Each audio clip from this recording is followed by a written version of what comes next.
Evan Caro had cleaned worse messes than dragon eggshells. The sprawling xenobiological research station on Dracon Prime had prepared him for many things.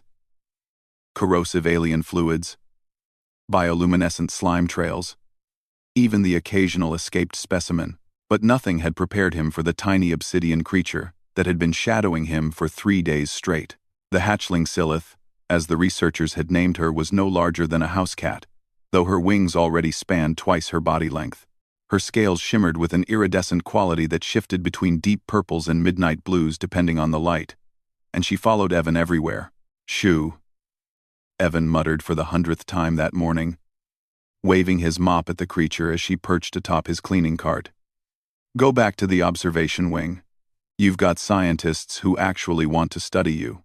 Silith chirped a sound like crystal bells mixed with a kettle's whistle and tilted her head. Her eyes, luminous gold with vertical pupils, watched him with unsettling intelligence. Dr. Yuki Tanaka, the station's lead xenobiologist, had tried everything.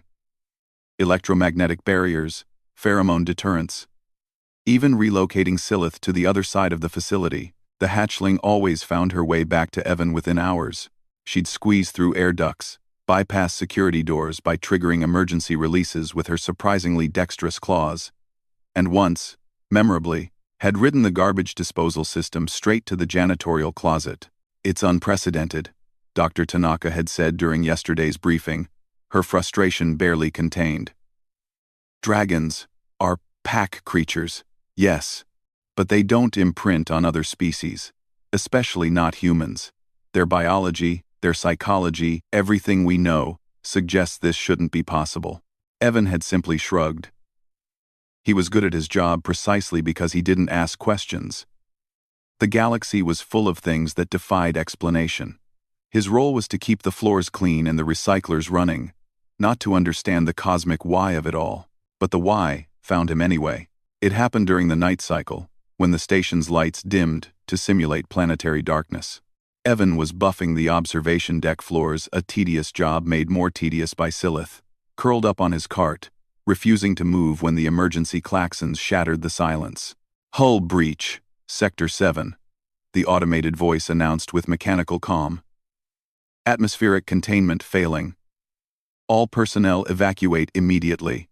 Evan's training kicked in. Sector 7 housed the adult dragons, massive creatures kept in reinforced containment for everyone's safety. A breach there meant chaos.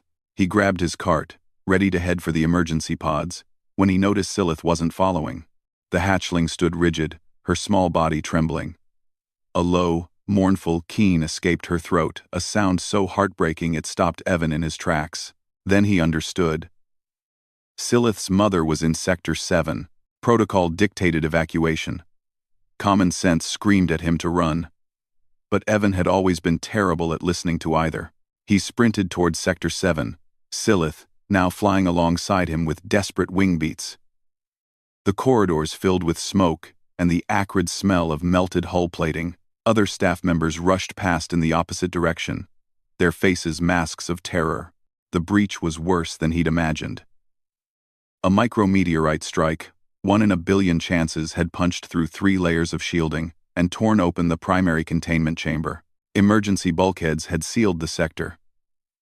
But inside, through the reinforced viewing port, Evan could see the massive form of Silith's mother.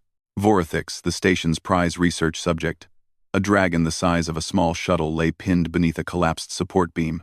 Her breathing was labored, each exhale producing small gouts of flame that licked uselessly at the metal trapping her. Silith pressed against the viewing port, crying out in distress. "The emergency release," Evan muttered, scanning the controls. The bulkheads could be manually opened, but doing so would flood this corridor with depressurized air and whatever fire Vorithix was producing. It was suicide. Vorithix's eye, each one larger than Evan's entire torso, swiveled to look at him through the port. The intelligence there was unmistakable, almost human in its depth. She made a sound, low and rumbling, and jerked her massive head toward Silith. The message was clear. "Save my child." Evan's hands moved before his brain could object.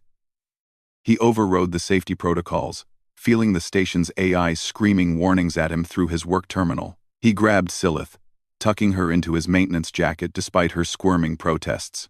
"Emergency bulkhead release in 10 seconds, the automated voice announced.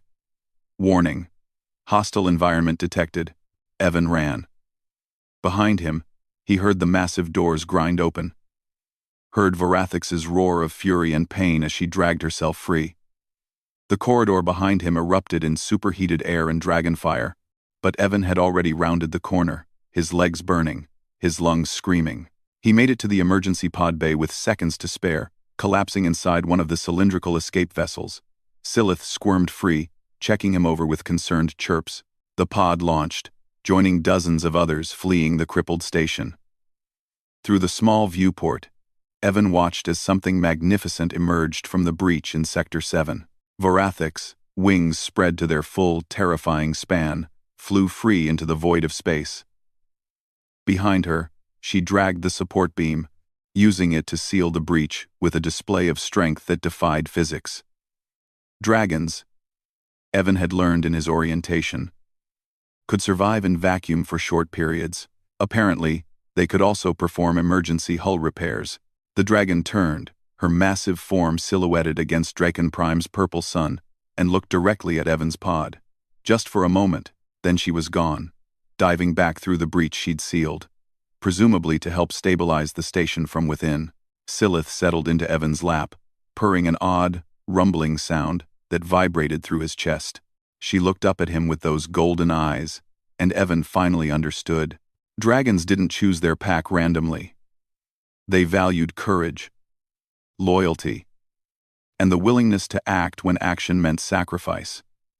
Varathix hadn't just been studying the humans at the research station. She'd been evaluating them, and she'd chosen him. "Well," Evan said, scratching behind Silith's tiny horns, "I guess I need to update my resume. Janitor and dragon caretaker?" Silith chirped in agreement, nuzzling against his hand. The galaxy, Evan reflected, was full of things that defied explanation. Apparently, he was one of them now.